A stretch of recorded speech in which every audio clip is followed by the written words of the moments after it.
Steiner, dans un ouvrage qui s'intitule « L'initiation ou la connaissance des mondes supérieurs », que j'ai mis d'ailleurs en bibliographie, écrit ceci, qui mérite, je crois, qu'on s'y attarde.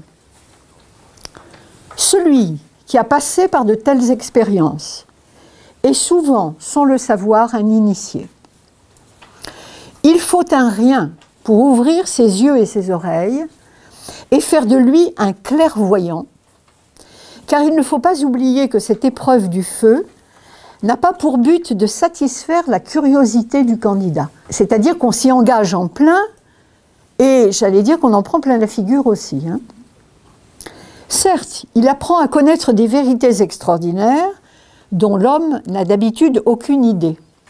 Mais cette connaissance n'est pas le but.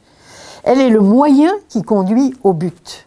Le but consiste pour le candidat à acquérir par cette connaissance des mondes supérieurs, une confiance en soi plus profonde, un courage plus noble, une grandeur d'âme et une persévérance tout autre, en un mot des qualités qu'on ne saurait acquérir au même degré dans le monde inférieur.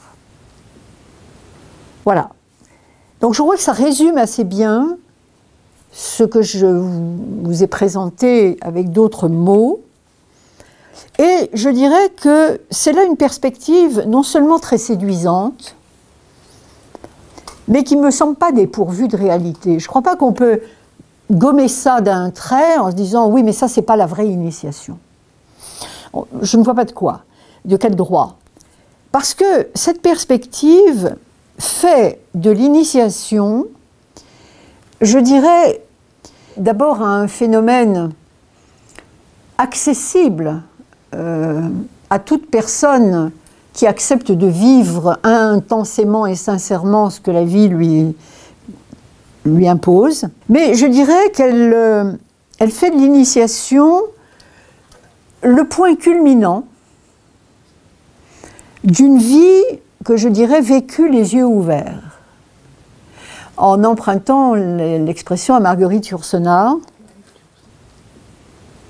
c'est-à-dire le point culminant d'une exigence de lucidité, et voyez, c'est le mot lucidité qui vient à ce moment-là, dont témoigne, à mon sens, justement, l'œuvre de Marguerite Yourcenar, dont un des personnages, à savoir Zénon, dans l'œuvre au noir, fait figure d'initié, du moins au regard des mentalités de son temps.